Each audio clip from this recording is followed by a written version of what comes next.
میری بہنیں اگر ہیں تو سنو، آج تمہیں خوش کر دیتا ہوں، اگر تمہارا پتی تمہیں پورا خرچہ نہیں دیتا ہے تو تم اپنے پتی کی جیب سے اتنا پیسہ اس کو بتائے بغیر لے سکتی ہو جتنی تمہیں ضرورت ہے۔ معاف کیجئے گا، 150 روپے ساڑی کی ضرورت ہے تو 3000 مت لینا۔ میں یہ باتیں بہت کم بتاتا ہوں، اس لیے کہ ایک جلسے میں ہم اپنی بیوی کو لے کر گئے تھے اور وہاں ہم نے یہ بتا دیا، دوسرے دن میری ہی جیب سے 5000 غائب ہو گئے، تو اس لیے تھوڑا ڈر لگتا ہے، عورتیں ناجائز فائدہ اٹھانے لگتی ہیں۔ پھر بیویوں کو چاہیے کہ وہ اپنے شوہر کی جیب سے اتنا لیں جتنے میں بچوں کا، اور وہ بغیر بتائے بھی لے سکتی ہے، اس کو چوری میں نہیں لکھا جائے گا، کیونکہ عورت آپ کے پیسوں کی حقدار ہے، اور آپ اپنے بچوں پر خرچ کریں، یہ آپ کی ذمہ داری بنتی ہے۔ بہت زیادہ نہیں، بالکل کنجوسی بھی نہیں۔ اب آدھا کلو گوشت کی ضرورت ہے، آپ 250 گرام لا کے دینا، اتنی پکا چل، یہ بھی نہیں خرچ کیجیے۔ میاں بیوی میں بہت پیار محبت بھی ہونی چاہیے۔ اور سنو، عورتیں اگر کبھی غصہ ہوں تو شوہروں کو چاہیے، آپ لوگوں کو، ہمیں اور آپ کو، کہ ان کی کچھ سن لیں۔ ضروری نہیں کہ اپنی بیوی کی ہر بات کا جواب دیں۔ حضرت عمر فاروق کے پاس ایک نوجوان آیا شکایت لے کر اپنی بیوی کی، تو ان کے ایک باہر کمرہ بنا ہوا تھا، اس کمرے میں بیٹھ گیا، تو کیا ابھی حضرت عمر نکلیں گے تو اپنی بیوی کی شکایت کریں گے، لیکن دیکھ رہا ہے کہ اندر آواز آ رہی ہے، دروازے پہ کان لگایا تو کیا سن رہا ہے کہ ان کی بیوی عمر کے اوپر برس رہی ہیں۔ صاحب تم تو چلے جاتے، پکنے کو کون لائے گا، کھانے کو کون لائے گا، آٹا کون لائے گا، چاول کون لائے گا، یہ کون لائے گا، تم تو چلے جاتے ہو، تمہیں فکر ہوتی ہے پھر گھر کی۔ حضرت عمر سر نیچے ڈال کے کر رہا ہے، یہ کہنے لگا لو، یہ اٹھ کے چلنے لگا۔ حضرت عمر تھوڑی دیر کے بعد گھر سے نکلے، کمرے میں آئے کہ ہیں یہاں تو ایک آدمی بیٹھا، دیکھا وہ جا رہا ہے، اس کو آواز دی، اے ہلو سنو، اے۔ اس نے پیچھے مڑ کے دیکھا، ادھر جی تم تو میرے پاس آئے تھے نا؟ جی ہاں بولو کس کام سے آئے تھے؟ نہیں امیر المومنین اب وہ کوئی کام نہیں ہے میرا، میں جا رہا ہوں۔ ارے نہیں تم اتنی دور سے آئے، کام بتاؤ، کیا کام تھا بتاؤ تو صحیح۔ کہا وہ میرا کیا کام تھا وہ تھا، لیکن وہ آپ کے بس کا نہیں ہے۔ میں امیر المومنین ہوں، میرے بس کا نہیں ہے، مجھے لوگوں کی خدمت کے لیے لوگوں نے امیر بنایا اور میرے بس کا نہیں ہے۔ کہا امیر المومنین میری بیوی مجھے الٹا سیدھا بولتی ہے، اتنا بولتی ہے میں سن نہیں پاتا ہوں، میں یہ شکایت لے کے آیا، میں نے سوچا آپ سے کریں گے، سن رہا ہوں یا دیکھتا ہوں کہ آپ تو خود ہی اسی بیماری میں مبتلا ہیں، آپ تو خود اپنی بیوی کے سن رہے ہیں، تو میں نے سوچا کہ جب آپ خود اپنا علاج نہیں کر پا رہے تو میرا کیا کریں گے، میں چل دیا۔ کہا بیٹھو، سنو۔ کہا کیا؟ بیوی سے جب ملتے ہو، ہم بستری کرتے ہو، تو جو بچہ پیدا ہوتا ہے وہ بچہ کس کا ہے؟ کہا میرا۔ اس کو نہلانے اور دھلانے کی ذمہ داری کس کی ہے؟ کہا میری۔ بیوی جو آپ کے بچے کو دودھ پلا رہی ہے، یہ اس کی ڈیوٹی نہیں ہے دودھ پلانا، پلا دیتی ہے، اگر وہ دودھ پلانے کا پیسہ آپ سے مانگے تو آپ کو دینا پڑے گا، لیکن پھر بھی وہ پلا دیتی ہے بیچاری فری میں، یہ کس کی ذمہ داری ہے دودھ پلوانے کی؟ کہا میری۔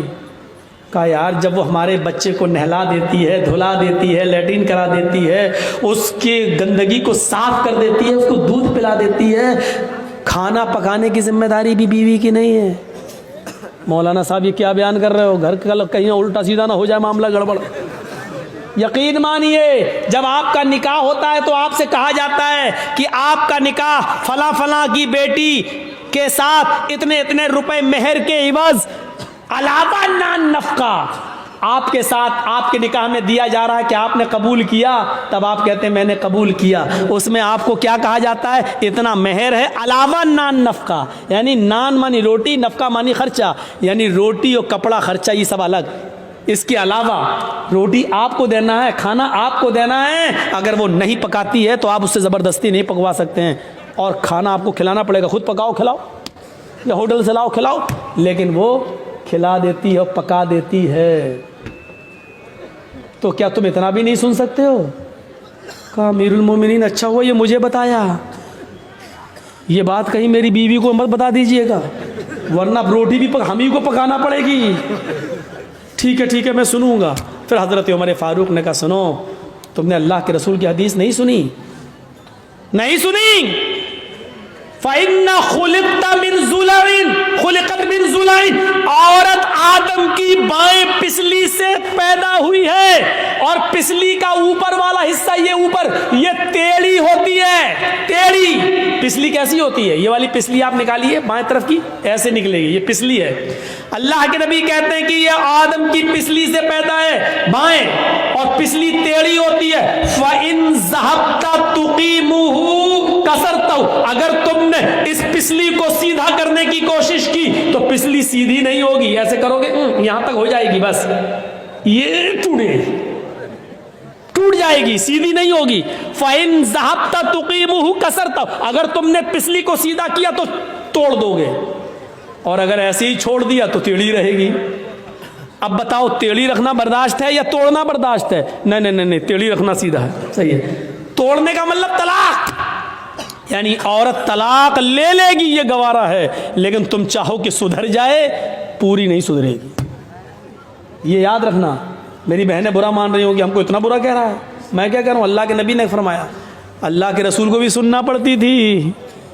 ایک بار حضرت عائشہ صدیقہ ناراض ہو گئی, اور اللہ کے نبی کھجور لے کے ان کے پاس بیٹھے, عائشہ کھاؤ, اور وہ ناراض ہے, کہتی نہیں کھاؤں گی, بھوک نہیں ہے.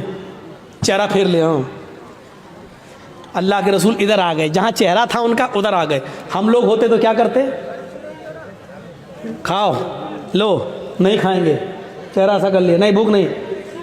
کھا رہی کہ نہیں کھا رہی, نخرے دکھا رہی ہے, کہا ایک تو منا رہا ہوں. ہم لوگ ادھر نہیں جائیں گے. اللہ کے رسول نے ادھر آ گئے, کھاؤ عائشہ کھاؤ. میں نے کہا نا مجھے بھوک نہیں ہے, پھر چہرہ گھما لیا. آپ پھر ادھر آ گئے, عائشہ نہیں, زیادہ نہیں, چلو کھاؤ, غصہ تھوکو, بسم اللہ, اللہ کے نام سے شروع کرو, چلو اللہ کا نام لو, کھاؤ. حضرت عائشہ بھی جانتی تھی زیادہ نہیں کہلوانا چاہیے. 2 بار کہلوایا, تیسری بار موقع نہیں دیا, لیکن طنز مار دیا. کھجور اٹھا کے کہتے کھاؤ, ایسے بسم اللہ, اللہ کا نام لے کے کھاؤ. اس سے پہلے کہ میں اپنے باپ کا نام لے کے کھاتی تھی, اللہ ہی کا نام لے کے کھاتی تھی, یہ کہا اور کھانا شروع کر دیا. یہ تھی میاں بیوی کی نوک جھوک, کوئی بری بات نہیں. لیکن منانے کا اسٹائل دیکھو, لے کھاؤ, نہیں. ہم لوگوں کی طرح نہیں, دکھا, نخرے مت دکھا, چل کھا لے, منا رہے ہیں نا ابھی. اللہ کے رسول نے ایسا کبھی نہیں کہا, لو, آ گئے ادھر. یہ ہوتا تھا. حضرت عمر نے کہا, اگر اللہ کے نبی نے کہا اگر تم اس کو سیدھا کرو گے تو ٹوٹ جائے گی, اور ایسے ہی چھوڑ دو گے تو ٹیڑھی رہے گی. یعنی کچھ ٹیڑھا پن منظور کر لو, عورت کے اندر کچھ کمیاں ہیں برداشت کر لو, لیکن سیدھا کرنے کی کوشش کرو گے تو ٹوٹ جائے گی, طلاق ہو جائے گی. کتنی بہترین چیز بتائی. وَأَنفِقْ عَلَىٰ عَيَالِكَ, اپنے بیوی بچوں پر خرچ کرو حیثیت کے مطابق, استطاعت کے مطابق. عورت کو بھی چاہیے کہ اپنے شوہر کی کا معاملہ دیکھے, بیچارہ بزنس کرتا ہے یا رکشہ چلاتا ہے یا مزدوری کرتا ہے, اسی حساب سے وہ اپنے شوہر سے اپنے خرچ کا مطالبہ مانگے, زیادہ مطالبہ وہ نہ کرے. یہ کتنی چیزیں ہو گئیں؟ 8. اور 9ویں چیز, ہاں یہ تھوڑی سی سخت ہے, وَلَا تَرْفَعْ عَنْهُمْ عَصَاكَ عَدَبًا, اپنے بیوی اور بچوں کی اوپر سے ڈنڈا مت اٹھاؤ. ادب سکھانے کے لیے لاٹھی ڈنڈا رکھے رہو, یعنی کبھی کبھی مارنے کی ضرورت پڑ سکتی ہے, ہلکی پھلکی مار سکتے ہو, ہلکی پھلکی مار.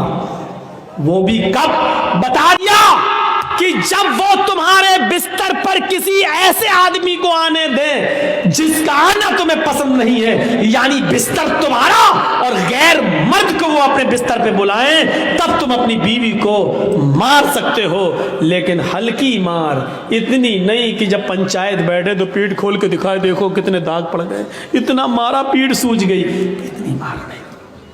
وہ بھی ایک بات پر بس, کب؟ جب وہ تمہارے بستر پر کسی غیر مرد کو بلائیں. میرا مطلب آپ سمجھ رہے ہوں گے, یعنی آپ کو چھوڑ کر کسی غیر مرد سے تعلق قائم کر لیں, تب آپ اپنی بیوی کو مار سکتے. اس وقت بھی طلاق مت دیجئے, اس وقت بھی سمجھائیے, ماریے ہلکی تاکہ وہ سدھر جائے. بستر الگ کر دیجئے, کمرہ الگ کر دیجئے, ہے لیکن گھر میں ہی رکھیے آپ اس کو, ہو سکتا ہے اللہ تعالیٰ پھر محبت پیدا کر دے. میرے بھائیوں, اور اس کے بعد بھی نہیں سدھرتی ہے تب طلاق کی نوبت آتی ہے. یہ 9 چیزیں ہو گئی ہیں. وَلَا تَرْفَعْ عَنْهُمْ عَصَاكَ عَدَبًا وَأَخِفْهُمْ فِي اللَّهِ, اور اپنے بیوی بچوں کو اللہ سے ڈراتے رہو. اللہ کے نبی نے اپنی بیوی بچوں کو اللہ سے ڈرایا. یا فاطمہ بنت محمد انقذی نفسک من النار, میری بیٹی فاطمہ دنیا میں عمل کر, یہ مت سمجھنا کہ تیرا باپ نبی ہے تجھے اللہ کے عذاب سے بچا لے گا. نہیں, دنیا میں عمل کر, تیرا باپ قیامت کے دن کوئی کام نہیں آئے گا. سلینی من مالی ما شئت انی لا اغنی عنک من اللہ شیئا, میری بیٹی دنیا میں جو چاہے مجھ سے مانگ لے, جو لینا چاہے مجھ سے لے لے, میں دینے کے لیے تیار ہوں, لیکن قیامت کے دن میں تجھے اللہ کے عذاب سے نہیں بچا سکتا. تجھے عمل کرنا ہوگا. اللہ سے ڈرایا. آپ بھی اپنے بیوی بچوں کو اللہ سے ڈراتے رہیے. 12:40 ہو چکے ہیں. میرے بھائی, ہم اللہ سے دعا کرتے ہیں کہ بار الہ ہماری خطاؤں کو معاف فرما دے, ہمارے گناہوں کو بخش دے, یہ 10 چیزیں ہمارے اندر پیدا فرما دے. شرک سے ہمیں بچا لے, ماں باپ کا فرما بردار بنا دے, 5 وقت نمازی بنا دے. شراب ہم کو اور ہمارے معاشرے کو شراب سے پاک و صاف کر دے. گناہوں کے کاموں سے ہمیں بچا لے. اے اللہ, جب تک تو ہمیں زندہ رکھ, اسلام پر زندہ رکھنا, اور جب ہمارا خاتمہ ہو تو ایمان پر ہمارا خاتمہ فرمانا. وما علینا الا البلاغ المبین وآخر دعوانا ان الحمد للہ رب العالمین. السلام علیکم ورحمۃ اللہ وبرکاتہ. آپ لوگوں سے گزارش ہے کہ جو لوگ تعاون کرنا